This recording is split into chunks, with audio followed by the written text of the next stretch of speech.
if you could have all 5 in front of you and you Yeah. play one of them tonight, Yeah, fully painted. that's the whatever. order you'd play them in. Yeah, really clever. I just loved it. It's a game that, like I said, I've known about, but I've never really looked at. It does take a solid. That is a solid number 2. Need to drink more water. Yeah, I was going to say, a bit more fibre. Get your fibre in your diet. Yeah, I really, really enjoyed it. It felt like almost the closest kind of mix you can get between a war game and a card game. 6s are bad, 1s are good, which... You thought it would be brilliant for you, and then started rolling a load of 6s. Yeah, I thought, here we go. Oh, this is the game from 6, 5, 6, 5. What the... 28 quid and a mate, and you're good to go. So just need to get the friends then. Yeah, that's the hard bit. Yeah, that is the hard bit. What was the most unique thing you were surprised by? Miniwargaming Dave, standing in an 8 foot tall set of Space Marine armour, screaming at the top of his voice. Yeah, blood for the blood god, because he is unique. He's unique, and it did surprise me. Hello guys, welcome to another episode of the Sprue Goons podcast with me, Dickie, and my glamorous assistant, or head honcho. You're not really the assistant. You're the glamorous. I'm the glamorous assistant. Darren, how you been? You alright? Yeah, good. I'm certainly a lot better than the intro last time. Propping you up, but Darren, come on, get through this, and you can go home, go to bed. Yeah, no, you're much better this week. So. Yeah. Well, I say that, but post Games Expo, so had a bit of a slump with that, didn't you? Yeah, kind of a motivational slump. Yes. Yeah, I haven't. I've kind of gone the other way. Yeah. But yeah, it's weird how it always seems to be one of us is slumped and one of us is really going for it. But we'll get into that in a little while. Yeah. But yeah. So crack on to hobby nonsense, I suppose. So got a bit to go over this week. I'm trying to think what order's the best way to do it, I suppose. Obviously got the Games Expo, but should we go through what we've been doing hobby-wise? Yes. Yeah. Live on air kind of discussion of what we're going to talk about. But so for me, I'll go because I've actually got something to talk about. I don't think you've really got much, have you, in terms of hobby? Not really, although there's a contrast corner going tonight. Oh, is there? Yeah. Oh, there you go. You could talk about the Versus one, how that went down. That was quite... yeah, true. No, you go first. Okay, I'll go first. Yeah. So I've been cracking on with Shatterpoint. Yep. I'm in love with it. It's my new favourite game at the moment. I absolutely love the sculpts. We had our first game this week. Well, we had a demo at the Games Expo. I've been reading the rules like it's some kind of revision text. I've been like every night I have to go through the rules again, and they're really, really easy. I think at first I was really like when we got it the first time, like we've explained before. I was really kind of put off by the rules. I couldn't get my head around them, but after watching a few YouTube videos, sitting down with the book and kind of breaking it down and reading it, it's great. So we had our first game Wednesday, just gone, and I lost as usual, but it was really although good. we did a kind of we ended it early as well. Yeah, so we don't know because obviously it was a bit of a demo game, so there was a few how does this work? We have to Google a few things. We're kind of in the Legion mindset as well, I think, with some of the rules. Yeah. Because obviously in Shatterpoint, well, I'd say obviously, like everyone knows, but in Shatterpoint, the characters have a lot more wounds. Plus, they almost have like lives. So when they die, don't they come back after being wounded. So we're kind of in the Shatterpoint, the Legion mindset, where you've got 7 wounds, you're dead. Whereas like this game, you do a lot more damage, I feel, because you go down a combat tree, don't you? So it's like you do a lot more damage, but you have like 11 health, and then when you die you have like Anakin, for instance, has 3 lives, as it were. Three you can get wounded 3 times before he's out. So he essentially has 33 hit points, which is brutal. But it's kind of, I think we've got to kind of shift our mindset from Legion for a few of the keywords and how a few things, but it's really good. It's really dynamic, isn't it? The way you kind of get a struggle tracker and you pull and pull on the objectives. So I'm giving you a bit of a review of the game now, but I think what was interesting is that you just in the game that with Legion we know that it's almost pointless going after Jedis with Jedis. Like if you want Vader to do work, you want to get him in with the rebels, because he's killing like 6 a go. A unit easily. Yeah. Whereas I kind of feel like that's exactly the same for Shatterpoint, but we didn't really realise that. We were like, oh, Mace Windu, go for Anakin. Yeah, it's like, but it's like when Obi-Wan went for the Mandalorians, he absolutely sliced through them. Wounded them in one. They've only got 2 wounds, and he took 1 wound in one go. So round 2, if they'd stayed in combat with him, they would have. Yeah. They would have been dead, basically. I think he did kill them, didn't he? He wounded them. Yeah. Did you not take them off? I thought you took them off the table. Yeah. So he did completely wipe them off. Yeah. Did his hello there. Hello there. Yeah, and jumped up and got them. That was brilliant. It's very thematic. But yeah, great game. So I'm really getting into that. I've painted Obi-Wan's squad, Anakin's squad. I've got Mace Windu's squad. I had a bit of a break from squads yesterday and decided to paint up a lot of the core set scenery. So that's kind of ready to go. So again, now really, I'm balls deep in Shatterpoint. You're gonna need another squad soon. Well, yeah, you say that, we've got the core set ones. We've got Mace Windu, Ventress, Darth Maul, which I'm not that bothered about painting, but you've got Ahsoka. Yeah. You've taken Ahsoka home to paint, so that's that one. But yeah, once Mace Windu's done, I'll probably do Ventress and then. Yeah, to be fair, Maul. I think you'd enjoy doing Maul, but maybe it's the Super Commandos you're not too bothered about. I quite like the Commandos, but yeah, I'm not really. It's not really a squad that excites me. Black and red's a bit of you, though. Yeah, I do like black and red. But yeah, that's Shatterpoint. So I've been doing that. I think that's kind of it. Hobby-wise, I'm trying to think. No, I picked up some dragons, little from Only Games at the UK Games Expo. They were giving away 3 dragons if you sign up. I'd already signed up, but the guy was like, "Yeah, take some." So I took 3 dragons. I'm gonna paint one of those up for my wife because she wants one painted in like a rainbow effect. So I was gonna whack the airbrush out and give that a go. Oh yeah. So that's that.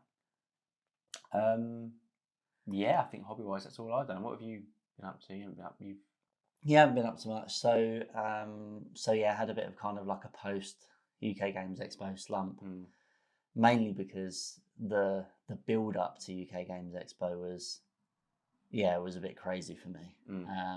I think I did a lot of stuff on that bank holiday weekend beforehand. Then I was in work for 2 days, one of which I was driving to Derby, which was we filmed the podcast when I got back. Yeah. So I was shattered from that. Then obviously edited the podcast. Then UK Games Expo. So I think after UK Games Expo, then we went to Warboot on the Sunday, which we'll talk about. But yeah, I think I was kind of a bit like I should be really enthused to get like into I can't wait to paint. But I think I was a bit like I don't want to look at a paintbrush for a week. Yeah. And then now it's definitely coming back. I did a little bit of painting last night on one of the Mandalorians for Ahsoka's squad. It looks good. It's one of those the old Ultramarines blue from Rogue Hobbies. Oh yeah, but it's one of those weird ones where it sounds stupid because this is a miniature painting podcast, but when you haven't painted for a while and then you pick up the brush and you start painting, you're like, I really need to remember how much I love painting. Yes. Yeah. You forget that. You kind of like, I've got this to do, I've got that to do. But you pick up a model after a little while and start painting it, and you're like, I fucking love painting. Yeah. What am I doing? Yeah. Come on, make sure you paint more. So yeah, it's kind of, I think breaks are good. I know we talked about burnout before, and I think breaks are good to kind of rekindle that. But if you can, I think it's good to force yourself to kind of at least pick a brush up, because you do forget how much you like painting. And I think for me as well, where a lot of it's like content creation and I'm doing like painting, but it's like for Contrast Corner, so it's not really painting as such. You forget that it is actually your hobby that you enjoy. Yes. It's not just like that is a kind of downside to content creation, isn't it? You kind of like a lot of content creators you see on YouTube and that they say that it becomes, you're always thinking about the next video or the next thing you've got to get up on Instagram or Facebook or whatever. Yeah, and even painting that Mandalorian, in the back of my head, I'm like, I should be filming this, but I'm like, no, just paint it. Just enjoy it. Yeah, just enjoy painting, and I really do.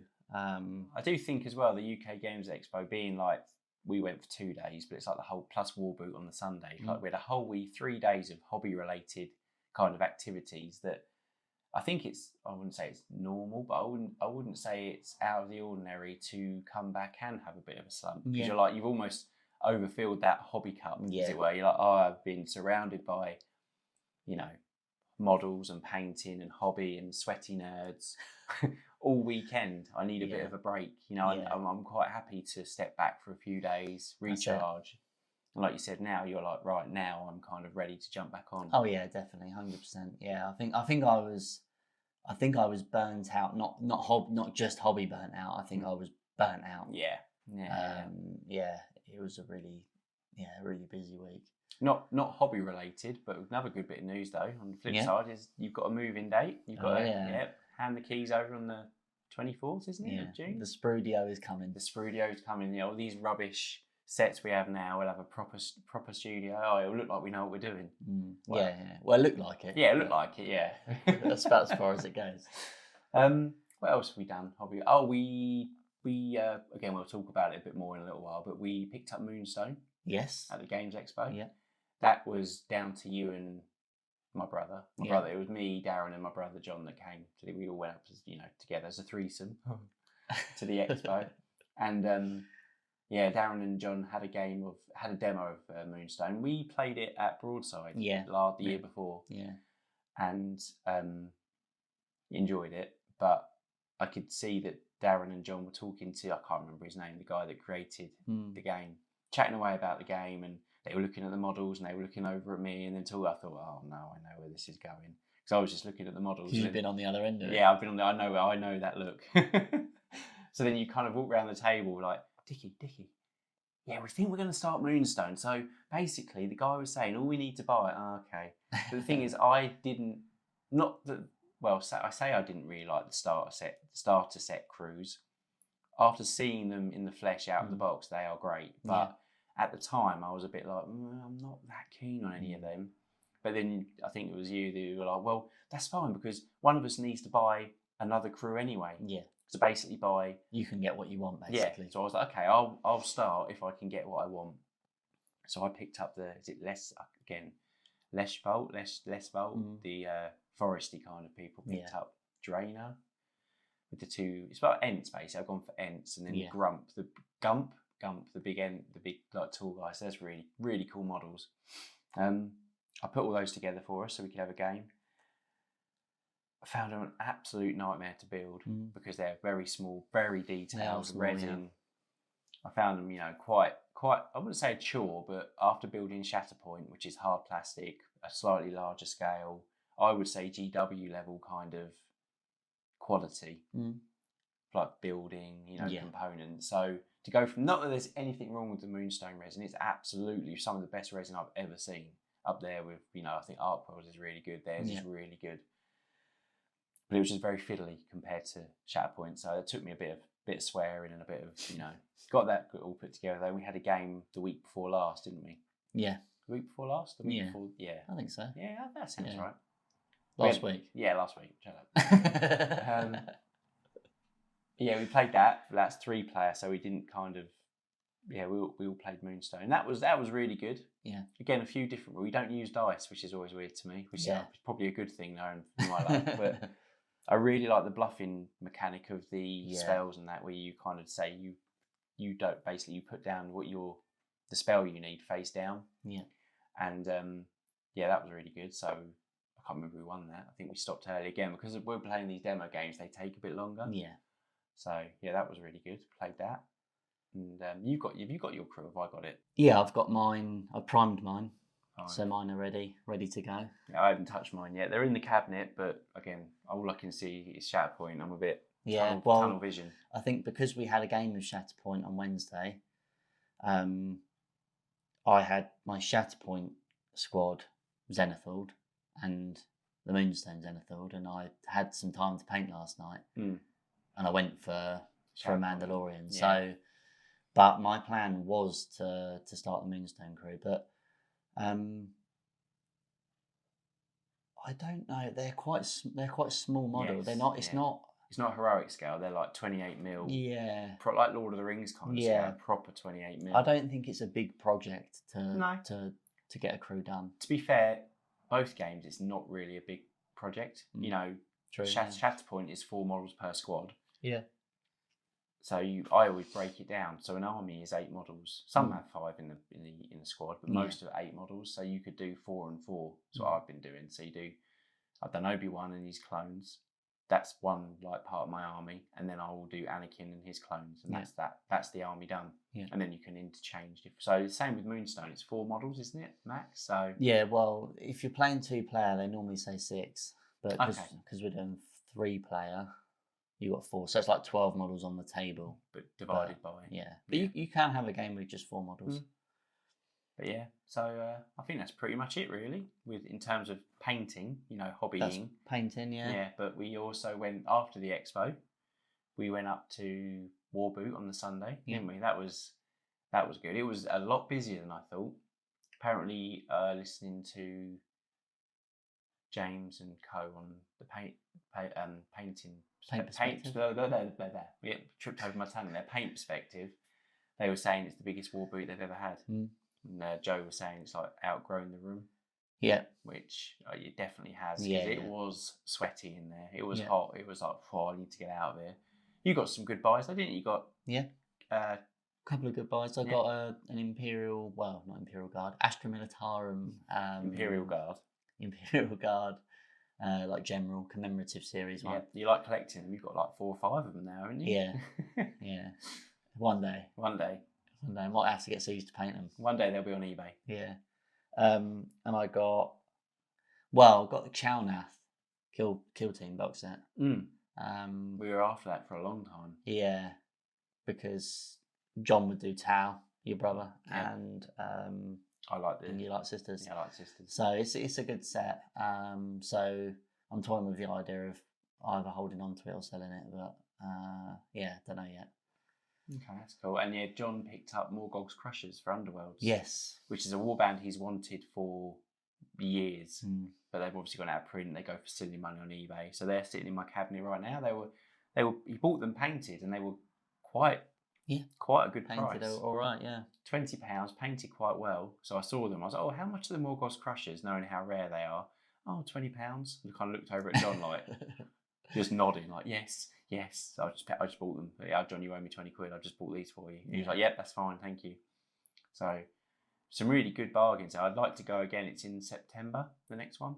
Okay. They do it every few months. Yeah. So yeah, I think we should make a trip down there. I got some croup from James. Yes, you did. Yeah. We've got a couple of plans to do those. Maybe Contrast Corner. Nice. Some skin. I think there's a Plague Bearer Flesh contrast paint. I want to get that and try that out on one of them. Now, speaking of Contrast Corner, something I wanted to bring up. Oh yeah. The verses that you did. Yes. Was it Fleshed Hair Red? Yeah. From GW contrast paint, and what was the Vallejo Express colour one? Velvet Red. Yeah. So you found for the people on the comments saying some of the comments were stupid. What was it? Oh, you've put a thicker layer on of one of the some really butthurt comments like that. Because you vortex mixed both of them, didn't you? Yeah. You put one in a dry palette because you can obviously it's in a dropper bottle. Yeah, you can't get it straight from the pot. So you did essentially straight from the pot on both, but one was in a dry palette. Yeah. You put the same coat on both, and yet, people's reactions was just funny. Oh, this seems fake. This one of them made me laugh. So this is obviously seems like a trick to me. You've put a really thick layer of contrast, but you've only put a thin layer of the express colour. But also like we're some sort of like GW worshipper. Yeah. That Fleshed Hair Red was always going to... No, that's a brilliant contrast. That is, yeah. So... There are some that I think express colour will... Yeah, I like the Velvet Red. Yeah. It just dries. Different. It just dries a bit lighter. Yeah. And it has a very matte finish, which I like. I hate the fact that contrast, not always, but they can dry quite shiny. Yeah. So I quite like the express colour. I like the express colour white, Apothecary white from GW. I can't remember what the express colour one's called. I've got it upstairs. Well, it's yours, but I've still got it. And that's great. I've used it on all my Shatterpoint models. Nice, it's got good coverage. It dries nice. It dries better than the GW one. You don't get the shiny. So in that respect, I think not all of them are going to... No, I've got some more. So that kind of leads me on to a little bit of... I've kind of done less hobby and more trips and things, but I went to Broadside. Yeah, I'm very jealous of. At the weekend. And it was... I think kind of the lead up, it was like, because we'd done UK Games Expo and then Warboot, you were kind of thinking, oh, I'm not really too bothered about Yeah. Broadside. It's a smaller show. We've been there twice before. But I even got permission from the wife as well. Yeah. Yeah, you can go. And I was a bit like, I'm not really. I'm a bit like you in that respect. I'm a bit hot showed out. I'm a bit like, I don't need to go. But I fucked up. Yeah, it was really good. It sounded really. The pictures you were sending me on the day, I was like, please stop it, because I'm really kicking myself. I think the reason why it was good as well, it's only 45 minutes away. Yeah. So I was back by 12:30. It was kind of one of those. You've got that kind of like show fix, but it's not even that far. It doesn't even like half a day. But yeah, there was picked up some Army Painter speed paint metallics. Yeah, so I've never used them before. That is on the contrast. That is the contrast corner that's going up tonight. Oh, it's a non-GW one. Obviously, by the time this goes live, it would have been up. Then it would have been up. You'll see all the hate. Oh, you games, you're not. Where's the Jet Games Workshop one? Yeah, I was going to do a little voiceover saying, "Oh, it's not a contrast paint." Yeah, yeah, I would do. Shut down the comments before. Technically, you're fine. That's not a contrast paint. It's an Army paint. No, I'll decide what contrast corner means. Yeah, I'll decide what's a contrast paint. Wait, what? Listen here, Army Painter. Thing is, I thought about the contrast corner thing, and I think it's more that. The idea, it's not just contrast paints. It's speed paints that give contrast. Yeah. But the whole point of it is you put them on and they look lighter in the highlights and darker in the. It doesn't really matter what it's called. You're just showing people how these different paints work and alliteration, basically. We'll see. Oh, I will be gobsmacked if you don't get a few comments. I'm hoping there's hate. Yeah. Oh well. Technically, this isn't a Games Workshop paint. The contrast paint. You should call it Speed Painter Corner. You should get blocked and deleted. Yeah, Speed Painter Corner does sound better. I'll give you that. Yeah. Boost the algorithm. So yeah, it's fine. Comment away. So yeah, you got some metallics. You also picked me up a Rose & Co brush. Yeah. Which is all that really matters. Yeah. I got some more Express Colour. That was why I went. Yes. That was the reason for the tangent. So I found a website which has got kind of like the equivalent contrast paints to do the showdowns and things. So I got some more equivalents. So I've got an Imperial Fist yellow, which I know someone asked for in the comments. So I'll probably do that as the next showdown. That'll be a good one. Yeah. Because Vallejo's is called Imperial Yellow. Ooh. And this is Imperial Fist. So I've done Imperial Fist before. Yeah, but not in a showdown. Not in a showdown. So yeah, that'll be interesting. I get all the comments where I was like, oh, you should have sprayed it pink before. Yeah. Again, I'm just trying to keep this easy. Yeah. Basically, we're just going to come in and moan about the comment section for the next hour, but that's fine. But it's kind of, it's this what it looks like on white. If you want to put it on pink, and the thing is the idea of Contrast Corner is to show people what it looks like on a white sprayed model. The people that comment and say, oh, it looks a lot better on pink. Well, you don't need to watch the video. Yeah. Because you already know what it looks like. Yeah. So it's sort of irrelevant. It's like, oh, it would look better if you put it through an airbrush. It would look better if you sent the model to Siege and got them to paint it. What's your point? The thing is, we're sitting here like kind of ragging on the comment section, but the amount of comments you do get from people saying, thank you so much. This is this is great. It's really helped me. Because it even helped me. I was genuinely interested. Like I said to you before, I'm kind of in the market for some new contrast paints because mine are running out. Yeah. So I genuinely like the idea of the showdown. Yeah. I'm like that. Between those two reds you did, I'd rather have the GW one. But you might do the Imperial Yellow, and I'm like, actually, I prefer the Vallejo one. Yeah. I like the Vallejo white, so it's kind of like you said. I think if it covers well and there's a nice amount of like tonal variance and it dries matte, yes, you're done. Tonal variance. Tonal variance. I like that. That's a good tonal variance. Sprue Goons podcast. Tonal variance. That is a variance in tone. That is good. That's a good. I'll give you that. Good use of words. Yeah, well, I think the last bit of kind of hobby nonsense is obviously the main topic is kind of going into like the nitty gritty bit of UK Games Expo, which is our our takeaway, which is we had 5 demos, and we're going to rank them. But I think for the hobby nonsense part of it, I think it'd be interesting to just go through like the trip, and as in like UK Games Expo, apart from the games. If you know what I mean. Okay. So we don't clog the main topic with the whole trip. We just because I think they're kind of they're quite there's quite a lot to talk about on both. You know, it's one's kind of like the experience. How was the UK Games Expo? Who did you meet? That kind of thing. Yeah. And then the topic's more like what we took away from UK Games Expo, which is games, much more systems to waste money on. Well, not necessarily. Well, saying that, we already wasted money on one of them. So well, not wasted, but spent money. Yeah. Fine. So we'll just get on it then. So basically, we went up the Friday morning, didn't we? Yeah. Nice and early, 8 o'clock.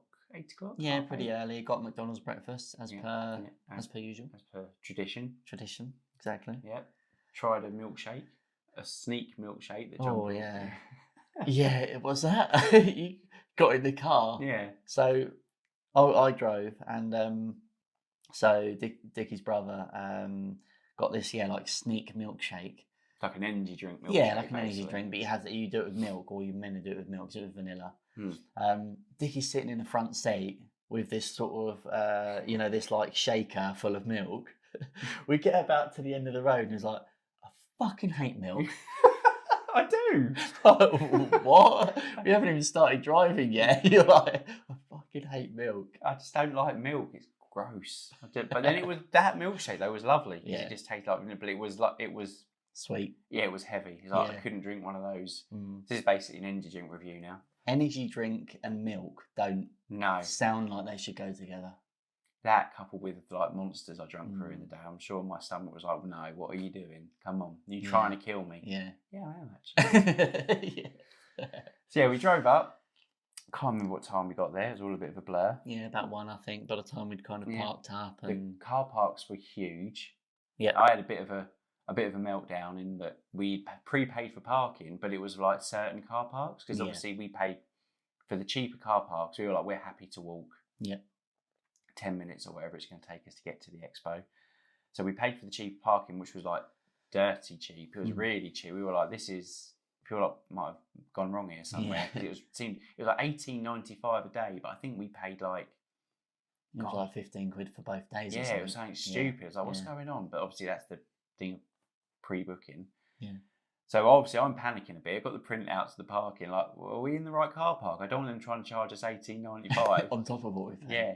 So like Darren wound down his window and he was like, "Excuse me, where do we go for car parks? We prepaid." And he was like, "Oh, every car park's the same. It doesn't matter." Okay. So obviously all day I'm thinking, "Oh no, we're going to get charged 20 quid to get out of the car park." But that was fine. That was one of my things. So we went in Friday.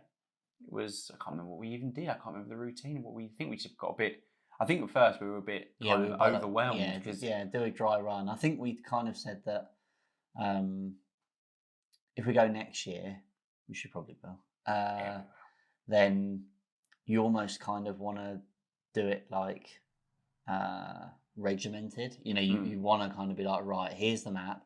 We're going to go down each one, and we're going to actually spend some time at each looking at each thing. Whereas, I suppose it is kind of related to the topic, but we did go to UK Games Expo sort of with a plan in mind, which I think maybe in a way kind of shoehorned our experience into only experiencing those things that we were looking for. Yes. If you know what I mean? Yeah, and not being too open to other stuff. We were. Yeah.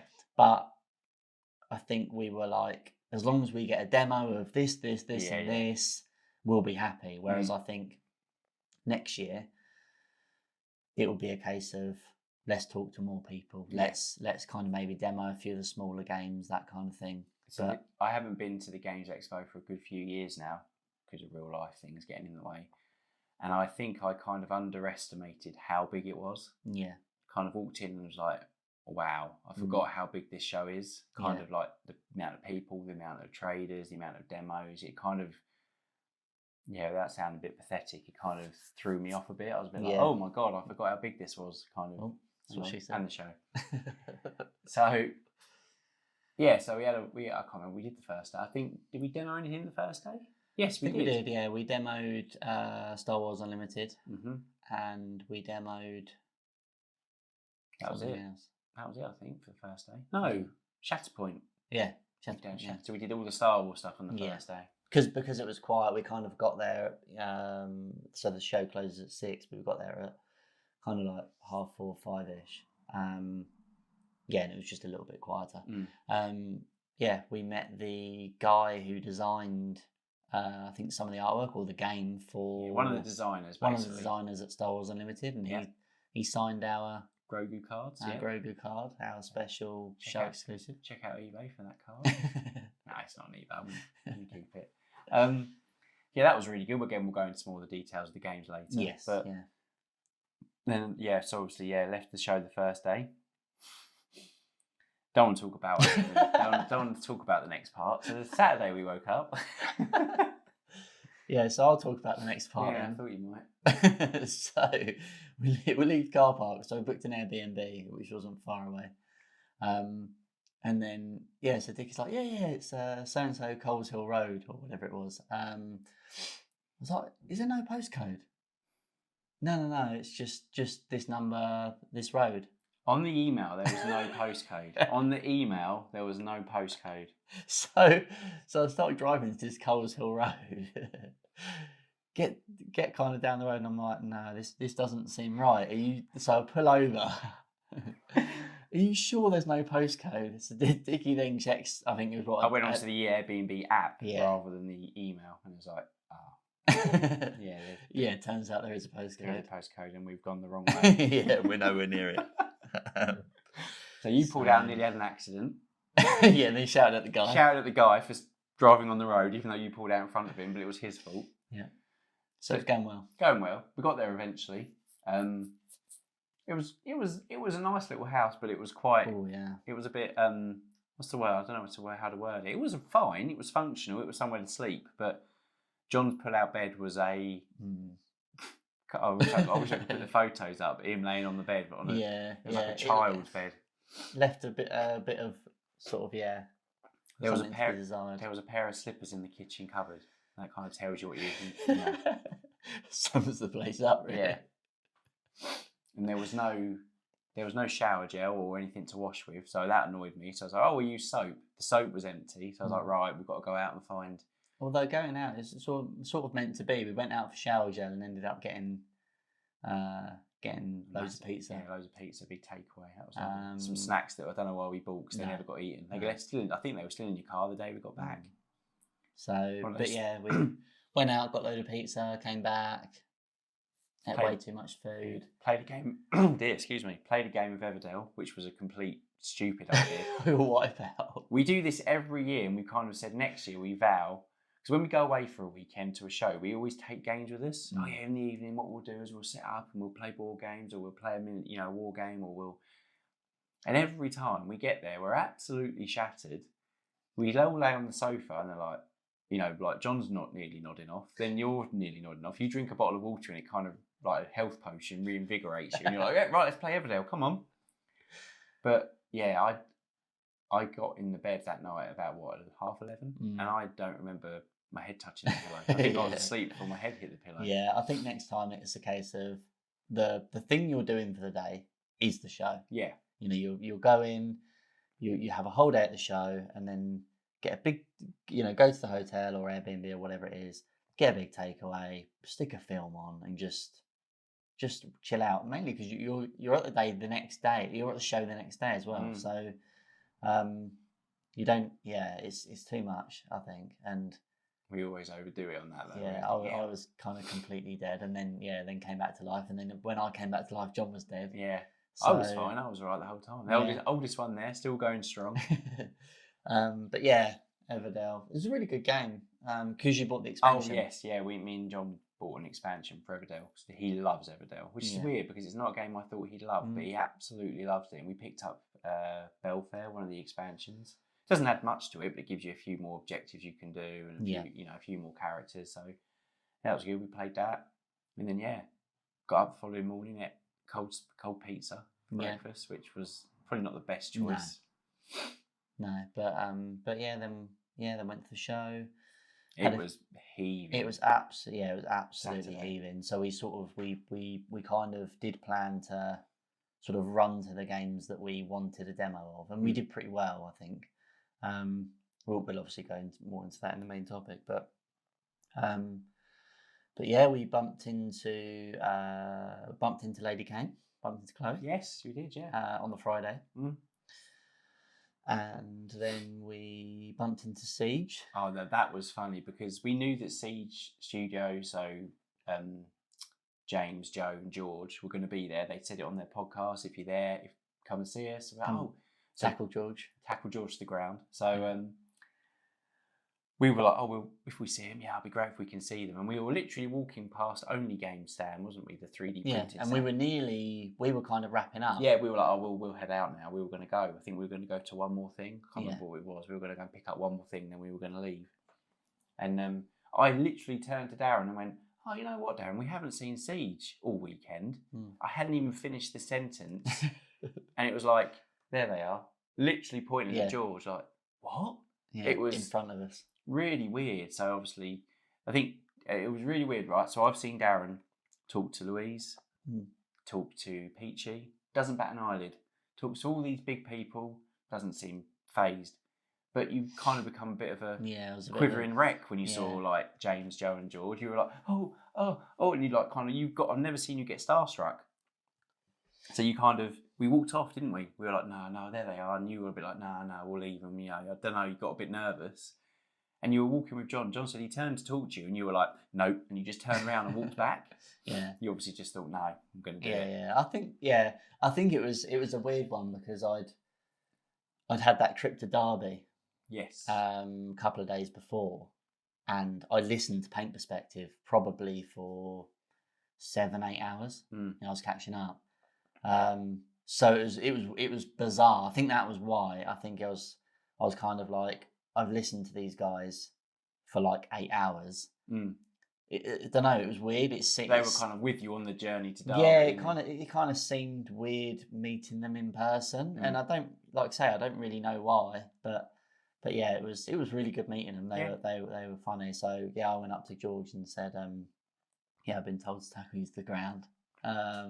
And then kind of Joe came over, and then you came over, and then James kind of joined in as well. But yeah, really nice guys, and we obviously met James and Joe again at Warboot. Yeah, so if you've listened to the Paint Perspective, their expo coverage, they do actually mention about someone saying, "Oh, I was going to tackle you to the ground till I realised how tall you were." Yeah. I think that was what I said to him. I don't know if someone else said it, but I said it to him. And then obviously they said, "Oh, those guys, we saw them in the car park." Because they told us they saw us at Warboot. They saw us walking across the car park when we left. And they were saying about how, they were at Warboot, and they said, "Oh, we're not following you." And that's what you said, wasn't it, when you said that to him? So it was quite funny listening to the Paint Perspective, them talking about it, going, "Oh, that was us. Getting a bit starstruck again. But no, it was it was good. I think it was good to kind of see them in the flesh. Also, you're not getting away with it. You did my postcode fuck up. So we were walking from the car park on the Saturday morning. Oh yeah. And Darren, where that was going for a minute. Darren was like, "Oh, let's take a shortcut through these woods and get to the hall." And me and John were like, "Okay." So we walk over to the woods, and Darren's like, "No, there's a walkway through there. There's a walkway." Walk over to them. Darren goes, "Nope, that's a woods." We're like, for fuck's sake. So, don't worry, we'll jump this fence and we'll walk across the car park and get to the halls. Okay, so we jump this fence, we're walking across the car park, find like a food hall, like a food show. Which we didn't know existed. It's like, what's going on? All these people eating these really nice foods and things. And then Darren's like, "No, come on, this way. This is a shortcut." And then you end up walking us through the car parks. About twice as long to get to the same Twice bit. as long. And me and John are going, "Darren, this isn't a shortcut. You'll take..." No, what are you on about? Come on, don't be like that. It's a shortcut. End up taking us back to near enough where we started. I was like, just thought I'd bring that up. That's what you get. That's the postcode. You bring up my postcode. I'll take care of your shortcut thing mentioned. But... We're good at directions, basically. Oh, yeah, basically, yeah. The come off bit. Not slip road, it's a come off bit. Yeah, come off bit. Yeah, come off on the come off bit. Come off on the come off bit. In joke there. So yeah, no, that was the trip, really. Yeah. So, what are your takeaways from it? Like, what are your positives and negatives of the show itself? Of the show, not the games we played. We'll go into that. I think, yeah. So I think positives are, I think just a more of like a greater appreciation for the show.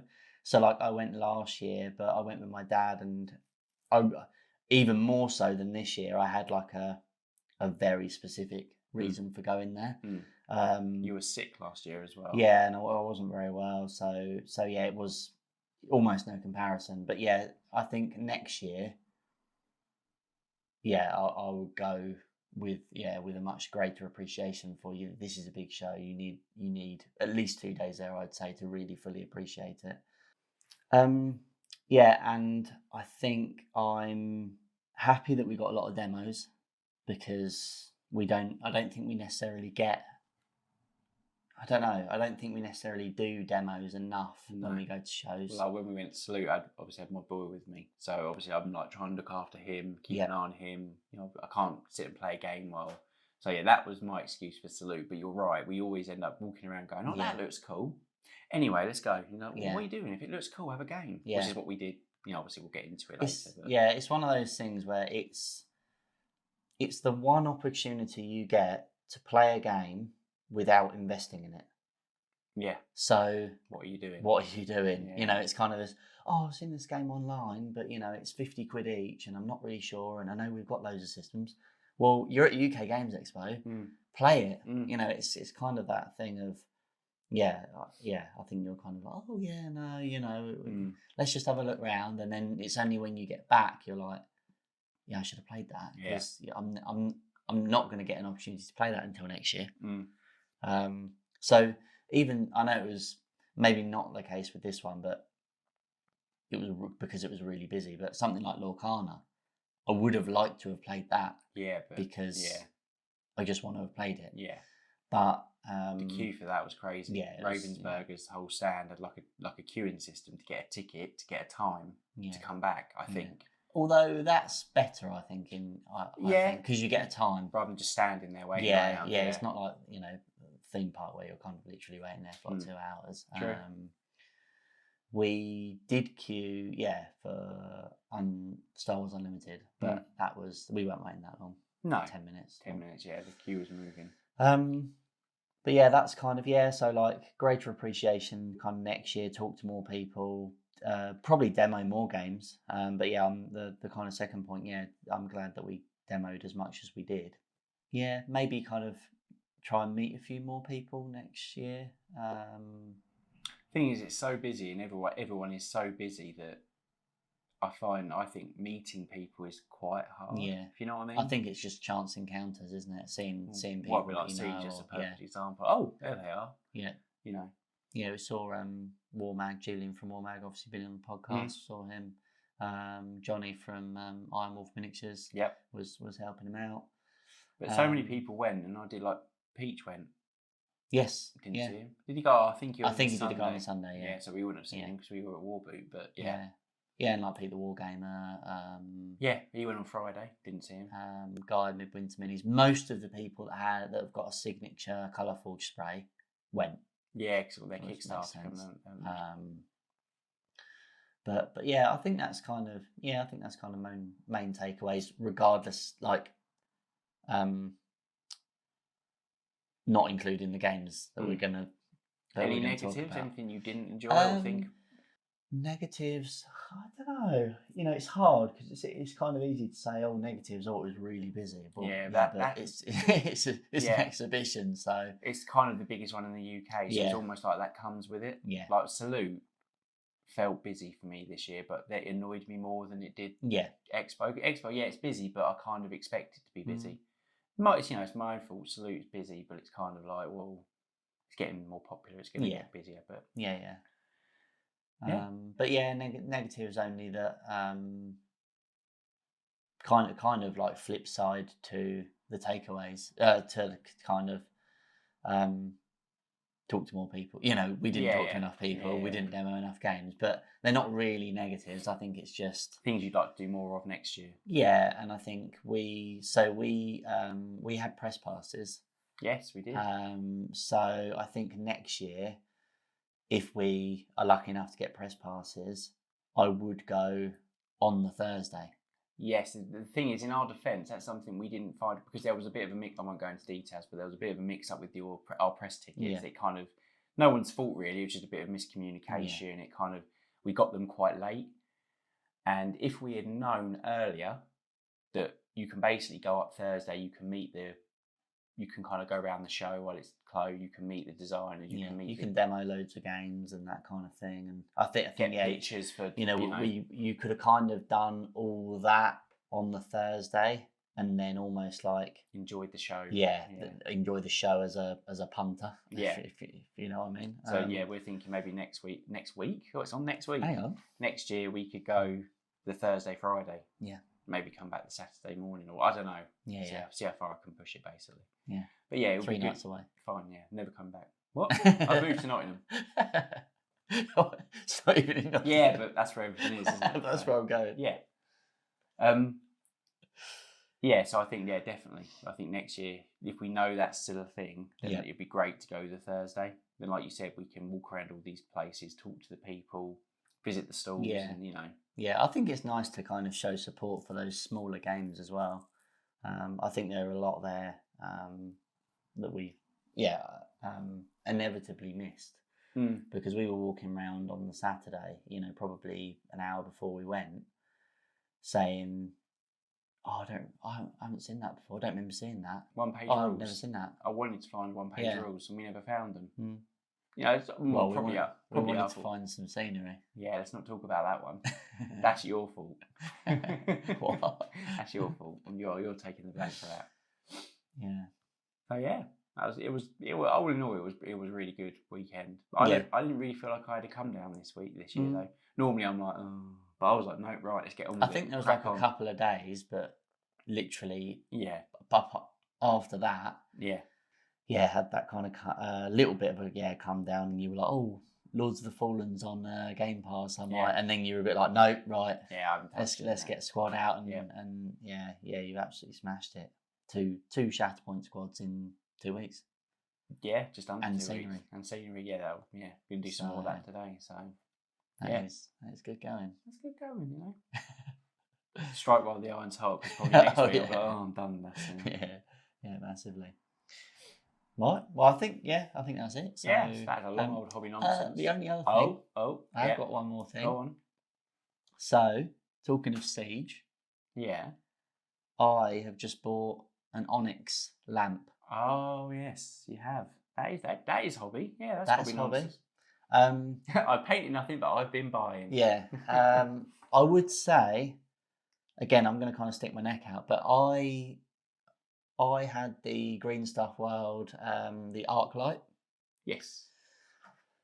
And this shits all over it. Really? I think so.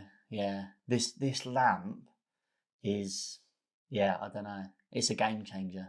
You really do need to get one. Yeah, we're not affiliated with Siege. We haven't got any kind of kickback or anything. But I think if anyone's looking for like a hobby lamp, it's about £90, which I think don't even think it's that bad. It's not that bad. I think you probably get like a not for like an overhead lamp. If you're looking for like a table lamp, most of them are like what 40, 50 quid. But an actual like overhead, on an arm, on like a swivel arm kind of thing, £90 seems really reasonable. The red grass one's what, 250. Yeah, that's stupid. It's a very, very good lamp, but it's really expensive. Whereas I would say I'd be surprised if this lamp isn't 90% as good as the red grass one, and it's 90 quid. Yeah. Like the value is crazy. So it's got, I think, 4 brightness settings. Oh, really? So you turn it on, it's got like the full brightness, and then every time you click the on, it kind of goes down. When you said about it, I did say, how much was that? Thinking you were going to say, £200. Yeah, 180 quid. I think you're like $89.99. I'm like, what? I was surprised how cheap it was. Yeah, I'm surprised how good it is. It's not cheap, but no. I'm surprised how good it is. What I like about, I don't know if it's kind of getting into the technicals, but the Green Stuff World one is LEDs, but they're not diffused. Right. They are raw LEDs. Yeah. It's an LED strip light. Mm. And I don't know if that's what helps this one, but this has got like a plate, like a bathroom light. Right. It's got like a diffuser plate on it. Yeah. So the light that comes from it is super bright, but it's not that kind of like real harsh medical light. Yeah. And the color temperature is like, it's not white, but it's not. Yeah, it's kind of like a daylight lamp. Yeah. But yeah, it's so bright. I've got like magnifying goggles, and obviously the thing is, where it's adjustable, if you're painting here, you can have the lamp there. Yeah. You can have it where you want. Yeah. Obviously you don't want it kind of too low, but yeah, getting the goggles on and getting a model under that, I'm like, I feel like I was painting in the dark. It's it's strange. Stop talking about it now. Yeah.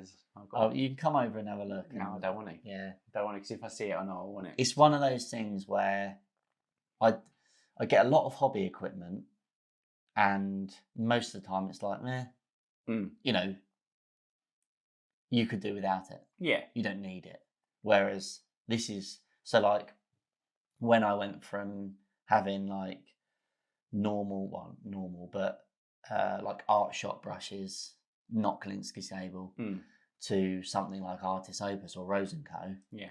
That was like, you need, if you're serious about miniature painting, you need these brushes. And almost, I feel very similar in terms of, you need this lamp. Not you, but no, me. This lamp is very good. I'm taking that person. Yeah. No. Yeah. Yeah, you need this lamp. Yeah. If on the next episode, Dickie hasn't got the lamp. Yeah. That's it. Oh, that's it. Done. Sprue Goons is shutting down. I kind of don't want to get it now, just to see what happens. Yeah. Go on then, shut it down. Last episode, guys. Yeah, fine. 2 years of hard work, Darren. Down the toilet because I didn't buy a lamp. Yeah, fine. Makes sense, really. Cut your nose off to spite your face. Yeah. Now who's laughing? Yeah, exactly. That's what you get. Yeah. Hang on, what? Right. Let's get into the main topic, the meat of the episode. I think we've been kind of skirting around the whole time. Yeah. Let's not talk about what we played or what we liked. Yeah. So yeah, this is kind of our top 5 expo picks. This is we went to the expo, and these are the top 5 games, our takeaways. Yeah, and when we say top 5, that doesn't mean that 5 was the worst. No. It's just kind of how we placed them, I suppose. I wouldn't say, 5 was rubbish. No, 5 is brilliant still, but it's a case of kind of... Yeah, it's our, of the thousands of games at the expo, these are our top 5. So yeah, 5's not bad, but it's... Yeah. It's not as good as 1. But yeah, so yeah, we're going to kind of do each of ours. Yeah. There will be some similarities. Yeah. I think, for instance, number 5 we're both agreed on, so we could just go straight into that, I suppose. So number 5, we played Oathsworn. I can't remember its full name. I think it's got a full name. Oathsworn, but it's basically like a dungeon crawler, fantasy RPG, like sort of D&D light, but not that light. Yeah. That's kind of why it's in number 5 for me, because we had a demo of it.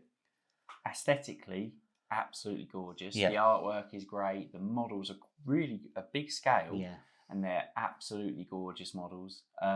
They have a clever thing where you can swap the weapons out as the character changes. That's cool. It's in 2 phases apparently. Like the first phase is like on a big map, and it's almost like a choose your own adventure book. So it'll be like, you go into the inn, talk to this person, turn to page, talk to that. I love that idea. I grew up reading those books. I love those books.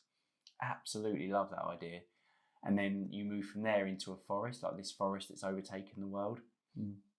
And every time you go into the forest, it's a boss fight. So essentially, not the meat of the game, but the first phase of the game is set all in a city, and you just basically bit D&D-ish. You walk around, you talk to people, you read things, you make decisions, and then once you've done the right things or got right followers with you, you then move into the boss section, which is where the miniatures come out, the dice rolling, the ability, and it's a bit like a dungeon crawler, but in like one map fighting a boss.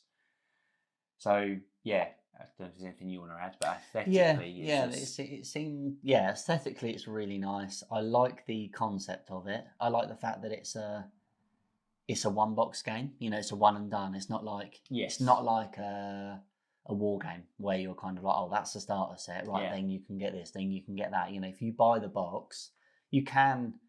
They've got standees in there, but which you can buy models for. But it's a bit like a DLC in a game where it's just an aesthetic DLC. Yes. You're not getting less of a game by not having the models. Which is something they stressed a lot at the demo, didn't they? They did say you can buy the standee version. The standees look fine, they're standees, but you only get standees for the monsters. The playable characters, you still get the models, which is good, so it's less to paint. So that was quite cool. But yeah, they did stress quite a few times that if you buy the standee version, you are still getting the full game. Yeah. You're not getting any kind of, half of the game. You need to buy the big one to get everything. Everything in there is the same as...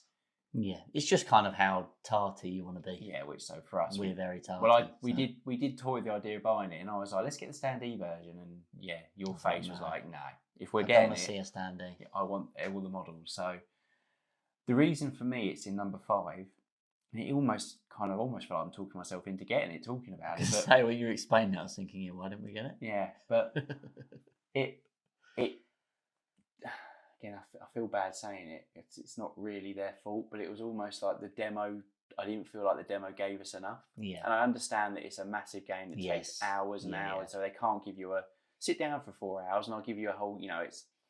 You started the demo kind of midway through a boss fight. Yeah. So, you've all been wounded. You've all got these abilities, and it's like, what do these tokens mean? What am I? And the guy did a good demo, explained it best he could. But I felt like every other game we demoed, I walked away going, "Wow, that was great. Yeah. I want to play it. Yeah, I'm ready. I'm ready to. Where do I go? What do I buy?" Whereas with that game, I walked away going, "I don't really understand what happened. I don't really get what that just happened. Like when you get an ability, they move around the edge of your board, and I'm sure there's people that play it now like."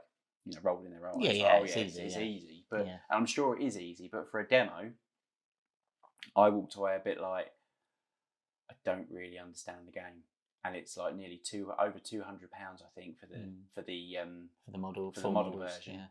So you're looking at over £200 for a game that you don't really understand.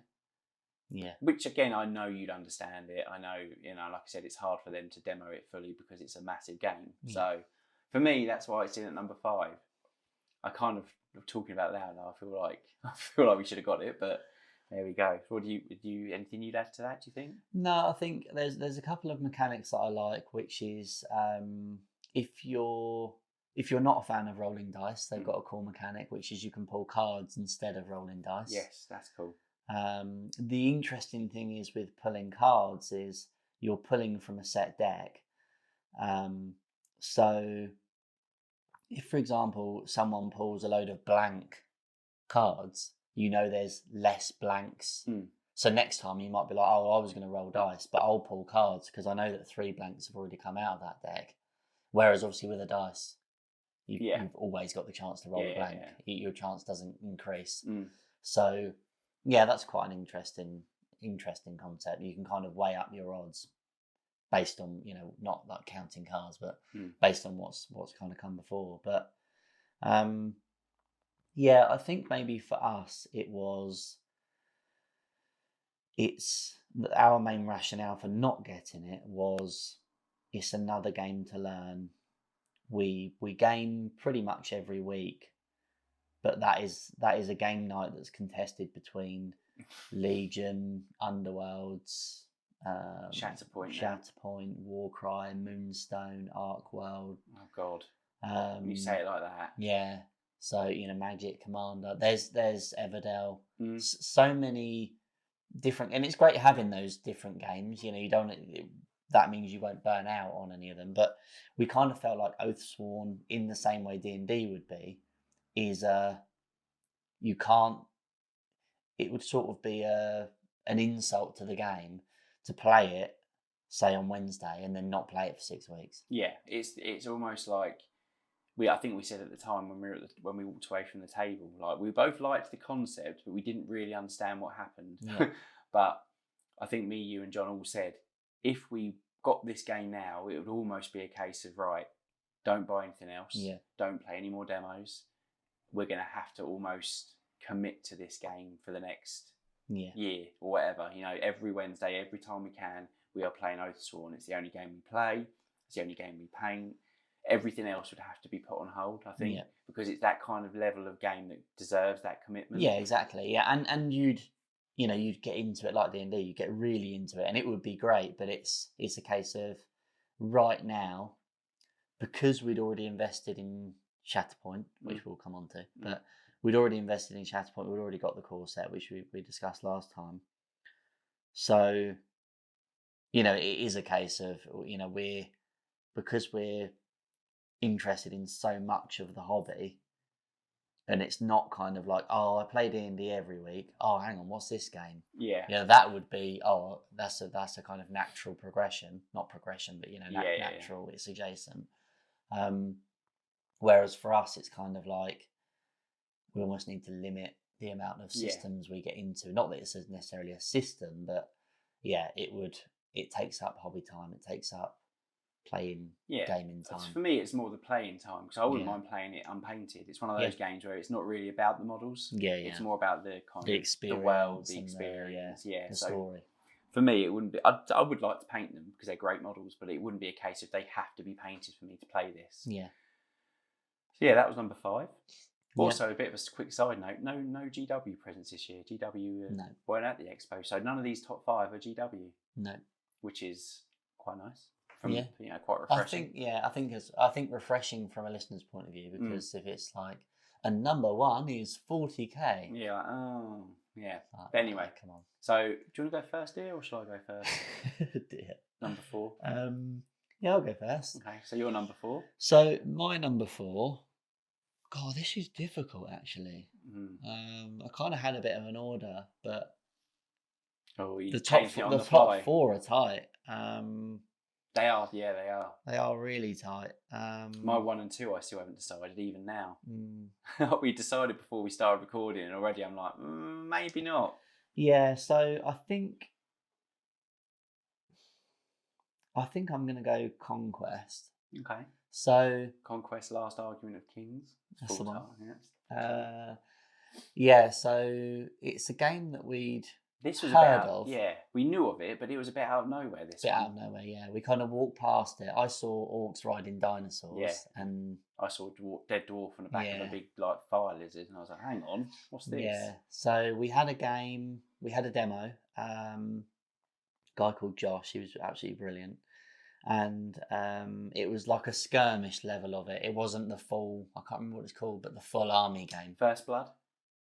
We played it. It's called First Blood. It's like their skirmish. The skirmish version, it's the same, because we checked with him, and he basically said it's the same game as the full one, but there's just movements different. Yeah. He said the full one is like rank and flank, pivots. Yeah, like, so you can't move quite as easily. He said, whereas this one, it's less models, obviously. It's on a smaller board, and you've got a bit more free movement. Yeah. It plays a bit more like Age of Sigmar in terms of the units, like they're loose, they move on around bases. Which does appeal more to us as well. That kind of skirmish level game. So we had a demo. I was like the Norse team. You were Undead? Undead Romans. Yeah, Undead Romans. I can't remember their names. Cool. Yeah. But the demo was great. It sounds weird putting it in number 4 for me, because I absolutely loved the game. But almost for the reasons that I've just said, in terms of like the amount of systems we've got, I just feel it's just another war game for us to get into. It sounds like a bit of a cop-out, because I think it could actually become, if we got into it, it could become like the main war game, like the, when we got into Legion, it was kind of like the only thing we played. So it's a bit of a weird one, because I like the way the combat works. So ones and 6s are switched. So you want low numbers. 6s are bad, 1s are good, which even Josh, he was getting confused at some. No, that's bad. No, you want 1s. You thought it would be brilliant for you, and then started rolling a load of 6s. Yeah, I thought, here we go. This is the game from 6, 5, 6, 5. What the? Yeah, I won't say my Dice views. Just hate you. Yeah, they do. They do. So yeah, that's number 4 for me. They got some absolutely brilliant models. I almost feel like it's a bit like Oathsworn in the way that it's not necessarily number 4 in this countdown forever, but it's number 4 right now.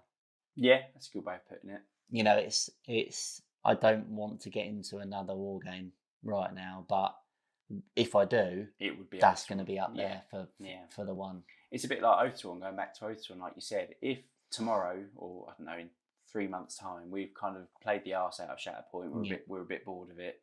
We've played, what's the other one? Moonstone. I think brain went then. Yeah, we played Moonstone a bit. We were a bit not bored of it, but we've played enough of that. And we were like, oh, I don't really fancy Moonstone. I don't really fancy Oathsworn. I don't really fancy Shatterpoint. I don't really fancy Legion.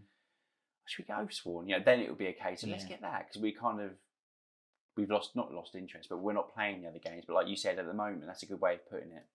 Don't need something like that yet. No, I think if you said to me, do you want to play Age of Sigmar or Conquest? Probably be Conquest. Yes. Yeah, definitely. So I think that's kind of that's where that kind of tells you where it is, really. Yeah. And not just because it's orcs riding dinosaurs, but but it is, though, isn't it? That does help. Yeah, fine. So, any more you want to add on the? No, I think that's kind of it. Yeah. Yeah, I don't think. I think the combat was just really, simple, quite fluid. You know, I go. Yeah, so it's alternate activations. Yeah, it's not kind of I do everything, you do everything. It was one unit each. Yeah, it was quite dynamic. It was fun. It was stuff moves quite fast, so you're into combat really quickly. Yeah, you can kind of charge. It's quite similar to Age of Sigmar. It just feels like it's not as bloated. You feel a bit more refined. Yeah. So my number 4, which is again, these are all very, but my number 4 was Star Wars Unlimited card game. See, I'm looking at it slightly different from Darren, because Darren's obviously looking at it in a very sensible way of, would we play this system now? Yep. I'm kind of not really thinking about that. I'm just thinking, what did I like?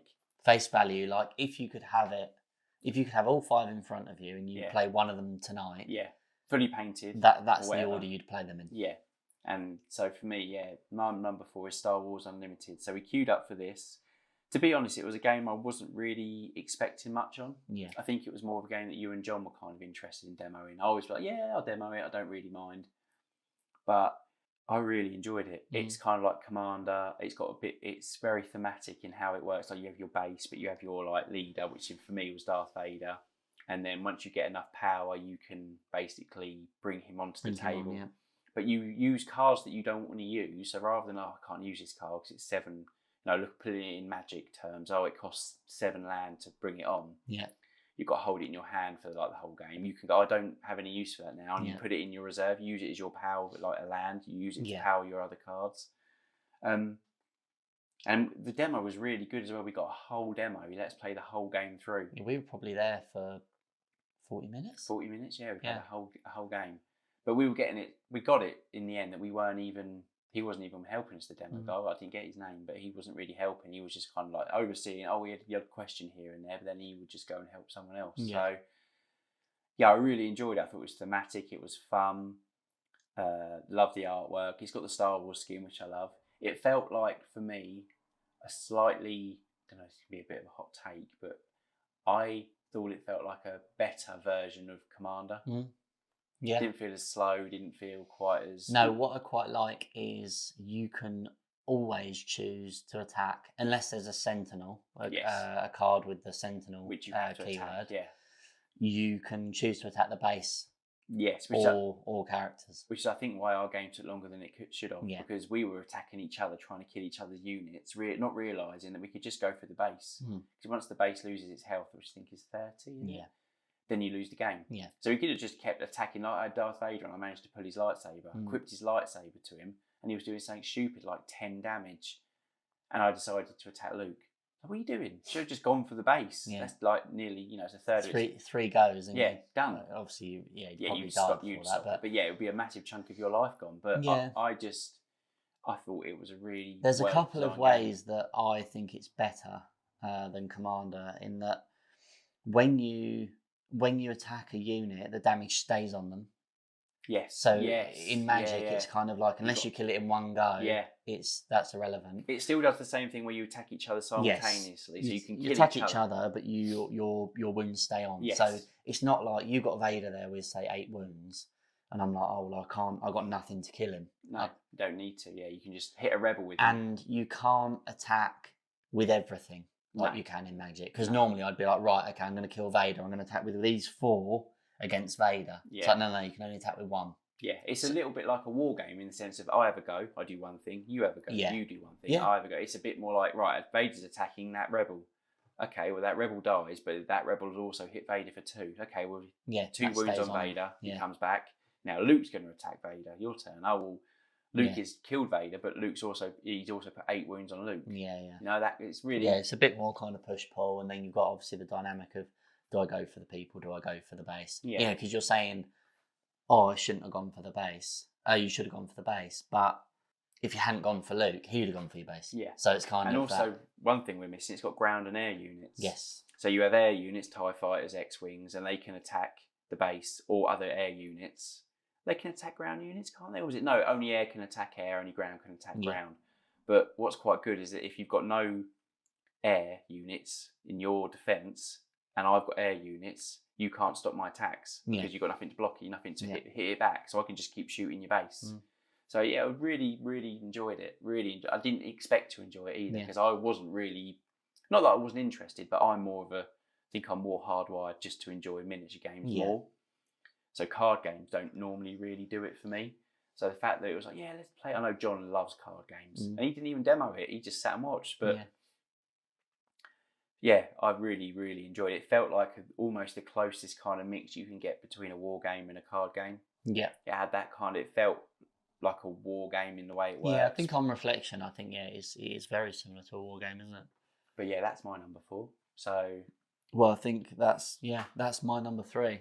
So my number 3 is Conquest. Yeah. So quickly, just like everything you said, and just love the speed of the game. I thought it was fun. I thought it was it has a command pull deck, a bit like Legion, and that you don't know Shatterpoint. You don't know who you're going to pull. No, you do know. You do, yeah. You arrange your in. Bit like X-Wing, in that you do your secretly sort out your. Yeah, you don't know what their order is.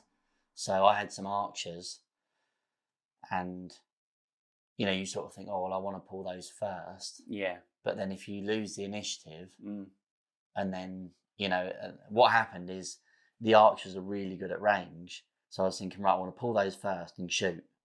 But you went first, and then went in melee with them, and they're not as good as melee. And then I pulled the archers. So I'm like, oh well, now I don't really want to pull that because my plan was to get to the archers before they shoot me. So it's really clever. I just loved it. It's a game that, like I said, I've known about, but I've never really looked at. Conquest, whatever. Because the only downside I would say is, it's not really a massive downside because there is a faction I already love in the game, but aesthetically it doesn't massively do it for me. Some of the models, I wouldn't look at all the art and go, wow, I love all these. Some of them, I'm like, not really for me, but I love it. Dwagar, I think they're called. Dwagar. They're basically the dwarfs. And I absolutely love them. So if I ever play it, it's going to be the dwarfs. Yeah. But that's my number 3. And obviously your number 3, is Star Wars Unlimited. Yeah, Star Wars Unlimited. I think my reasons for putting it 3 above Conquest, again, is kind of like viability as a game. Yeah, you'll be much more sensible than me. Yeah, well, I think, I guess it's just two slightly different ways of looking at it. I think they're both relevant, because you're kind of gauging the game on its face value, regardless of. Yeah, I'm not thinking, because realistically we did pick up one of these games, and we didn't really go in buying it with the idea of buying it. I'm just taking it at the demo's face value. Yes. Whereas obviously you're being a bit more like, well, if we were to buy it, would we play it? Yeah, I'm thinking like viability as a game for us, and maybe other people, depending on, I think accessibility. If someone's listening thinking, oh, what would I rather pick up? Well, Conquest is just more of an investment. Oathsworn is quite a big investment, whereas Unlimited, it's a card game. It's 28 quid and a mate, and you're good to go. So just need to get the friends then. Yeah, that's the hard bit. Yeah, that is a hard bit. I like that part about it. It's different. There's no, it sounds weird again, miniature painting podcast, but there's no models to paint. So sometimes that to add to sort of your game library, that's quite nice to not have models, for every single game you play. We went through a bit of a phase with Magic the Gathering, didn't we? Yeah. Like, we're not really feeling the painting and the setting up a table, getting all the dice out, getting the tray out, getting the, let's just sit down, deck of cards each, and have a game of Commander. Things that normally last like one game. And you're like, right, let's play Legion. I want to play Legion. Yeah, definitely. But yeah, I think the reason it's not higher for me is, and it probably the reason it's not higher for you as well, is things like deck building comes into it. Yes, eventually. I forgot to mention that. Yeah, and I think the chase. Yeah, the chase, the buying the booster packs, the meta, and that is almost kind of like a hobby in itself, and a great one if that's all you do. But I think if you're a miniature painter and you've got projects on the go, I just think it's too much mental debt to kind of. And again, I know there'll be people who will say, "Well, just buy the one box, and that's all you got to do. You don't have to chase the meta." I know you're which right. we probably would do. Yeah, you don't have to chase it, but it's that kind of. It only takes one of you. I think we've done it in the past with Magic, where it's like one of you goes, "Oh, well, I've seen some cards I like," and you'll get those cards, and then the other person's got to buy more to keep up with your deck because there's no point playing. Next thing you know, you're both, unintentionally, you're both chasing the card. Yeah, I was in town and got a booster pack, and I managed to get this card, and this does this. No, and that's really powerful, and you're saying to counter it, and then you've got to buy a booster pack, or you've got to go online and find that one card that you know is good to fight it, and then they go, "Oh, hang on, you bought that card, now I've got to buy it," and then you kind of go down the rabbit hole. I think it's that thing of also being a perfectionist, in that you'd buy a booster pack, you'd get a few cards, and then you think, well, actually, probably makes more financial sense to just look up a really good deck and go and buy it. Which is what I've done before in Magic. Yeah, and at that point, you really are chasing it because your deck isn't fun to play against. No. So that kind of makes sense if you're playing against strangers and you're doing tournaments. Yeah, but if you're just playing... If you're playing as a couple of mates, it's like, we're chasing it hard. Yeah, which is what I did, and that's why I kind of... the Misto came. I was like, we'll get out of this, got to stop. And I was kind of, walked away from Magic because of that reason. And like you said, I didn't think of that point, but that is a good point. Yeah.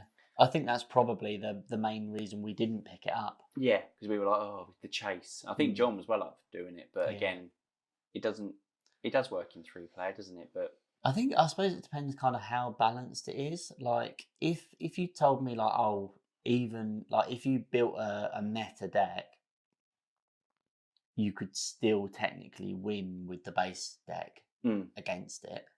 Oh, fine. It doesn't really matter then. But I think 9 times out of 10, it's like, no, he's going to tie you up in nuts. They want you, again, it's a business model. They want you to chase it, and they'll make the new cards a bit better. And that's the fun of the game. Yeah. Yeah, no, that's the equivalent of us going out and buying a different squad for Legion, and mixing it up, and I'm going to do this list and that list. That's fun, and that is chasing it. But I suppose we're kind of chasing it from an aesthetic point of view. Like, I like this model, I like that model. Yeah. Whereas that would be chasing it, maybe for the wrong reasons. Yeah. So moving on, our 1 and 2 spots. So I don't feel like we need to talk much about these two because it's probably fairly obvious what these two are. But we can give a quick brief talk over them. But what's your number 2, Darren? My number 2 is Star Wars Shatterpoint. Oh, you did do it. You went for it. Okay. Again, we've spoke a lot about that, so we don't really need to go over it too much. But what's your reasons, really? Why is it number 2? Good question. Or we could do it another way. You could do your number 1 first, and then give the reasons why that's number 1 over the number 2. Yeah. It's up to you. Yeah, I think, So I've got Star Wars Shatterpoint at number 2, and I've got Moonstone at number 1. I think Moonstone, in terms of, so it's a bit of a weird one because I think Shatterpoint has probably got more potential of being our number 1 game, but as a takeaway from the expo, Moonstone is number one for me. Just because it's so different to other games. You don't roll any dice. Well, you roll one dice, I think, for initiative, but you don't roll any dice. No. It's all card based. There's some really cool mechanics in it. There's some like crazy models, that all look absolutely brilliant, really whimsical. That again, I know we've talked about Arcworld before, but it's kind of that Discworld meets Aardman sort of like quirky sculpt style.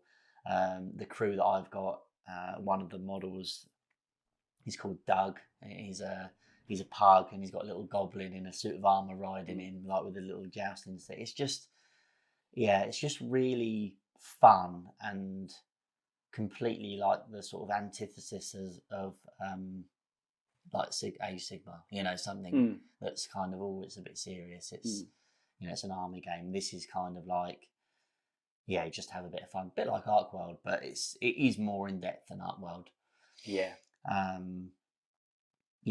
I kind of I like the world. I feel like they've really fleshed out the world of Moonstone. We've had a game. We had a game last week. And like you say, it was kind of like you're getting to grips with it. We had a really good demo at the expo. We've had a demo before, and it's just there's a little bit to learn, but I think once you learn it, it's probably quite a simple game to play, quite a quick game to play. You've got Arcane, which is like magic / shooting abilities, basically. Abilities, and then you've got melee. And melee works in a really interesting way. So you pull cards for attack and defense, and then you are, I don't know if anyone's played For Honor, but it kind of reminds me of that. So if you do like a high falling swing, for example, the defense to that is a high guard, which kind of makes sense. Now you don't know what the other person's going to play, which again, like in real life, you wouldn't know what they're going to attack. They're going to. And you can attack them back. So the damage, again, a bit like Star Wars Unlimited, it's done, or Magic, it's done at the same time, simultaneously. So if you do a rising attack, so sweep from the bottom, and they go from the top, you're going to hit each other, and you both do damage to each other. So there's some defensive stances, there's some aggressive ones, and so that's quite cool. And there's a little bit of magic, and a little bit kind of about each character. You only need 4 models, so from a miniatures painter point of view, you can really enjoy them. I think you can really enjoy it. I suppose it's kind of relevant for both, but if you're not a big Star Wars fan, from a miniature painting point of view, Star Wars is going to be at the bottom. You don't like Star Wars, so. But then I suppose you could say, well, I don't like fantasy. I don't like whimsical. And whatever, but I feel like maybe there's a little bit more of appeal in Moonstone miniatures because they're just a bit more fun, a bit more quirky. Although they are quite small, and the sculpting of Shatterpoint is better. But quality, you mean? It's quality. Well, I'll say that doesn't seem fair to Moonstone. They're very, very high quality. They're very, very high quality, but it is comparing apples and oranges. You've got resin to hard plastic. You'll. And kind of the budget, a sort of multi-million-pound company that's sculpting miniatures. But they are very good. So for those reasons, I think Moonstone takes my top spot. Valid reasons. And then Shatterpoint definitely takes a solid number 2. I think mainly because it does take a solid number 2. That is a solid number 2. Need to drink more water. Yeah, I was going to say, a bit more fibre. Get your fibre in your diet, Shatterpoint. Takes the second spot. There we go, that's better. Don't edit that out. No, I won't. Just because, it's massively viable for a game for us. It's 8 models. We've played it 3-player, which you can do. You play 4-player, you can have a squad each. But you played 8 models, so you had 2 squads, the Obi-Wan Hello There squad, and the Anakin squad from the core box. And then I played Ahsoka and Bo-Katan Mandalorians. John played Mace Windu, Pons, and some clone troopers. So yeah, I think it's viable for kind of model count. It's played on a 3x3. It's really dynamic in the way that it plays. I think in the week we were kind of talking about it, and I was comparing, if anyone's played Ghost of Tsushima and Assassin's Creed, I was kind of comparing the combat in Shatterpoint to the combat in Legion, in the same way that you compare the combat in Assassin's Creed to the combat in Ghost of Tsushima. So in Ghost of Tsushima, you kind of, Assassin's Creed kind of like, triangle to attack. Whereas Ghost of Tsushima is like you get 4 stances. You get air, water, wind. And so, and they're all good for different things. So that's how I feel about comparing like Legion to Shatterpoint. Legion's absolutely brilliant, and it couldn't be that complicated because it's on a much bigger scale. Bigger scale. I was going to say the scale's different, isn't it? But the advantage of this is, yes, it's less models, but it's as complicated as Legion because you've got that combat trees, stances that Jedi can do, and other, not just Jedi, heroes can do it as well. Yeah, so you've got some cards have got like an aggressive stance and a defensive stance that you can flip at the end of your activation. It's just very dynamic, the combat, and I think when you do say 4 damage, you go up your combat tree. So for each one, you can do something. So for Anakin, for example, his first one is 3 damage. And then he can do another damage and push you, or another damage and disarm you, or pin you. So, and you choose, don't you? Work down the tree. You choose what you want to do. There's normally a couple of ways you can go, depending on whether you're maybe going aggressive, going defensive, whether you've got a chance to wound them, or whether you're pushing them off a point, playing the objectives. I'd say it's more objective based. Than Legion, although kind of depends what. Well, Legion is objective based, but I do feel like killing people in Shatterpoint isn't the main priority. No. That's what I was saying to you earlier. We've kind of got to get out of the Legion mindset of, kill each other. That die, get Vader in there and kill 8 rebels, because he probably won't in Shatterpoint. He'd probably be stuck there for ages. You kill him, but it'll take a few goes. Yeah, exactly. And I think a lot of the time you can do a couple of damage and push someone. Yeah, which is more important. Even with a clone, or with a kind of low level. I remember we had that demo at the expo, and I was shooting with the droids, which aren't great. No. Shooting into Rex, and it absolutely did work on him. It's like 4 wounds, and he's pinned, and he's exposed, and he's whatever. Disarmed, or it was like bloody hell. Yeah. So I think you can, in terms of like the narrative of the game, I think there's a lot more scope for each game being different. With something like Legion or Age of Sigmar, or some of the other bigger games, even Conquest. I'd even argue Moonstone, because there's no real that I know of, and I could be wrong, but as far as I can tell, it's just you drop the Moonstone and you go after the Moonstone. That's it. There's no kind of like, this might happen, that might happen, or a different objective. Sorry, interject you there, but exactly. Yeah, I think you've got kind of. So much like variance for kind of different gameplay. Oh, do you remember, when I went there and then I was just about to get that and then you pushed me off, and there's and loads, all characters can sort of do all different things. So it's not like they're kind of like one trick ponies, but Legion, we've played it a lot and it's a very good game, but in terms of the way it plays in the narrative, there's not much kind of, do you remember when so-and-so killed so-and-so? Or, it's kind of... Well, it kind of brings Legion down to more of like a granular level, doesn't it? Because you're zoomed right in, as it were. So you've got Obi-Wan, Anakin, but to be honest, my 1 and 2 are just literally flipped. Yeah. What you said. My 1 is Shatterpoint. Like I said, I am balls deep. I'm loving the models, the rules, everything about it. I do agree with what you said, that if you don't like Star Wars, then it's not going to be. He's not going to change your mind. But My only thing with Moonstone, again, I agree with everything you said of Moonstone, and I do think it has potential to be. Yeah. You know, for me, I didn't have the demo at the expo, so for me, I don't have that kind of hype that you and John had. Yeah. I had played it obviously at the demo the year before Broadside, and for me, you did bring it up, but I love the simplicity of Arkworld. Arkworld is very similar in theme, in look, in not the way it plays, but like the board size.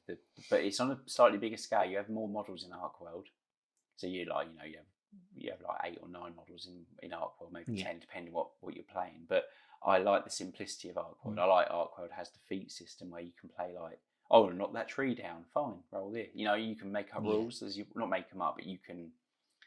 Yeah, I don't wrong. I thought Moonstone was great, and I enjoy it like you said with the cards. Like I said, you've kind of.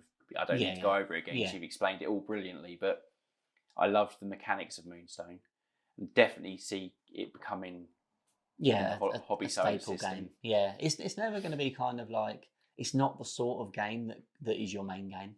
Not for us. No. It would be for some people. Yeah. Oh yeah, definitely. But for us, I think for me, it's all about for at the moment Shatterpoint. It almost feels, I feel a bit stupid because obviously at the time when it was first announced and it came out, I was definitely one of those people that was throwing my toys out the pram. Oh, Shatterpoint, why have they done this? Legion, the best game. I can't believe they've done this. That's it. Legion's going to get cancelled. And now I'm like, you idiot. I wish you'd stuck with it and just got into it, a year ago, and you could. But doesn't matter. We got there. We got there eventually. We're there now, and there's loads more squads available. Either way, it's better now, like you said, because now rather than going, oh well, I've painted the 3 squads that are out. Now I'm waiting. Now I'm waiting 6 because ANG don't release nowhere near as quick as GW, which I like. I like the fact they've released a new squad pack, and there won't be another one for like 4 months now. Good. Then I can paint them what I've got. They are coming. They're coming quicker. Yeah, they're coming quicker than. But even that, one a month. Yeah. That's nothing compared to GW. Oh yeah. Every week. Well, they've only got one system, so. Yeah, well, they haven't.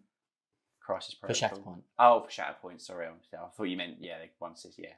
Well, they haven't got X-Wing or Armada now, so they've dropped them. So they've only got They've only got Shatterpoint, Legion, and Marvel. Which is probably better, really, because they're smaller companies for them to try to take on those other games. Which is a shame because we were toying with X-Wing, weren't we? But well, we still might be. Still might be, yeah. Because it wouldn't. Again, it's one of those things. In a way, now it's dead. It's almost good. Yeah, you can just buy what you like, and the rules are the rules. They won't be updated. No, the rules are there. The models are there. Buy a game, Matt, like you said, and we could play X-Wing. Watch this space. Here we go. But I think that's why. Yeah, the only thing I would say, just a little thing on Moonstone over something like Arkworld, is each character. It's more character based.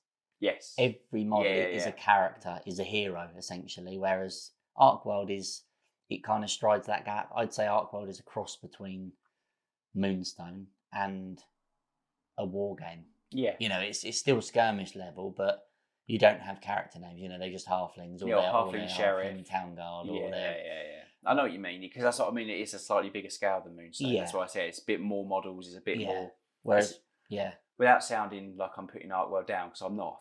I fucking love Arkworld, but it's a bit more generic. Yeah. In that halfling sheriff, he leads the town guard. Done. Yeah. It's not like I was saying, Drainer and Gump and all these different character names, and they've all got their own. Like you said, it's much more personal Moonstone in terms of the characters. I think so. Yeah, you've got your character card and all their kind of abilities, and I think I feel like if you're going to only play Moonstone kind of every say 6 weeks, you're kind of scratching the surface. The good thing about Moonstone is there's like synergies within what it's like Shatterpoint, in terms of you've got 4 models and there are specific models that you can get that work really well together. And I like the way that it's balanced, which is you can buy any 4 models in Moonstone, and providing they've got the allegiance, then you can run any 4 models. You can run 4 giants, and that shows good. I think that shows good game design. Yeah, they're confident that they can go to you, buy any 4 models. As long as they are the same faction, they will work together. Yeah. That's great. I think that's good game design. Yeah. That they're confident they can do that. A bit like with Shatterpoint. Yeah. As long as you get the same, Yeah. So I think it's kind of, I feel like we've only really scratched the surface of the kind of synergies. Obviously, we've only got like the starting warband and, this is how it works. Whereas it might be a case of, I'm going to get, I've had a look online, and I know it's kind of like the chase and things, but because it's so balanced, I don't think there's necessarily, meta where it's like, he's got that crew, there's no point playing. It's still quite, he's got that crew, they're absolutely brilliant. The Moonstones have dropped, and all the ones on his side are 4. So he's going to be ages digging. It can skew it. So I definitely feel like this list, like we said, although my one is Shatterpoint and your 2 is Moonstone, there's nothing to say they could swap. I think they're interchangeable. They're our top 2. To be fair, all 5 are. Yeah. We could probably come on here next week. But we bought Oathsworn. And Conquest. Hang on.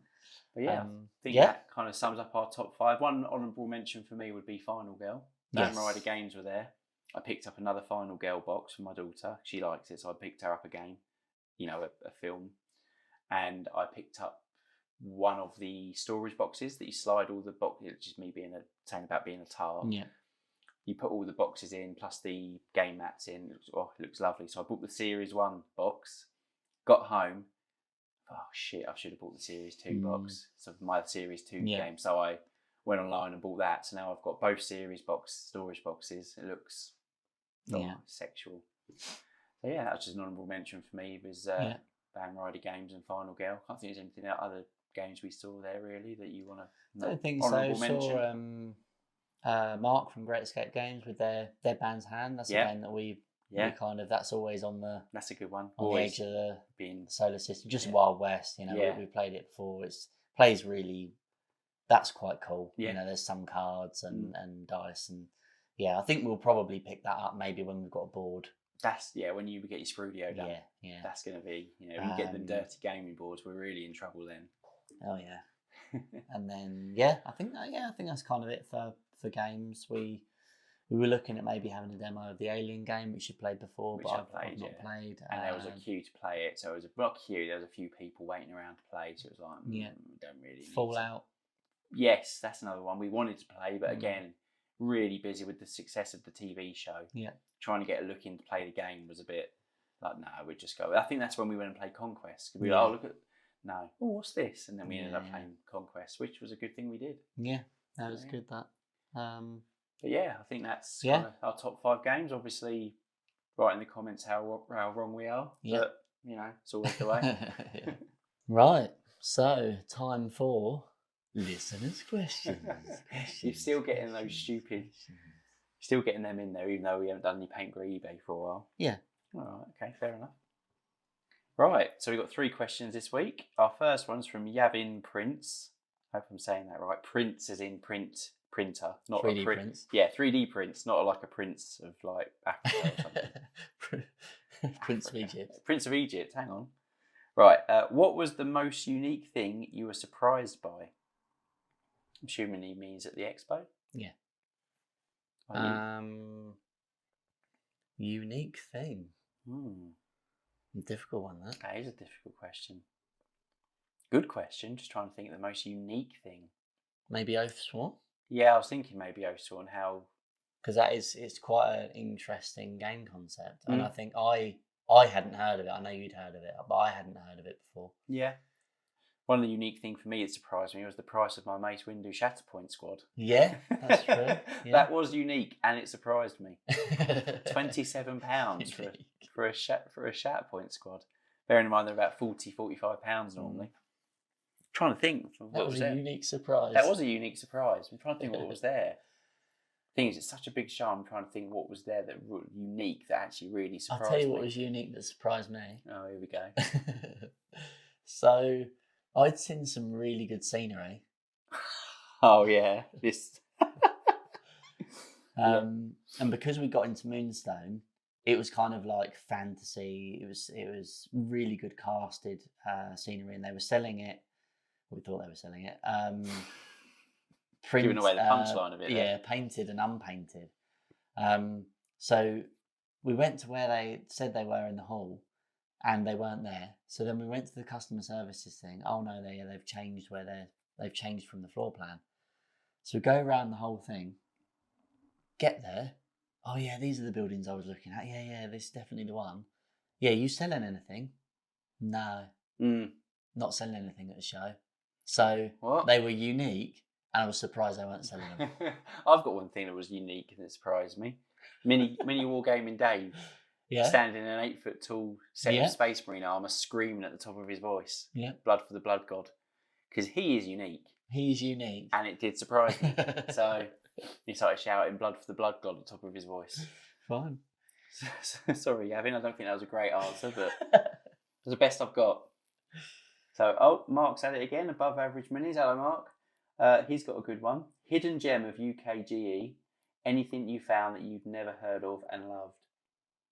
So for me, I think I'd heard of it, but it's probably going to have to be Conquest. Yes. Yeah.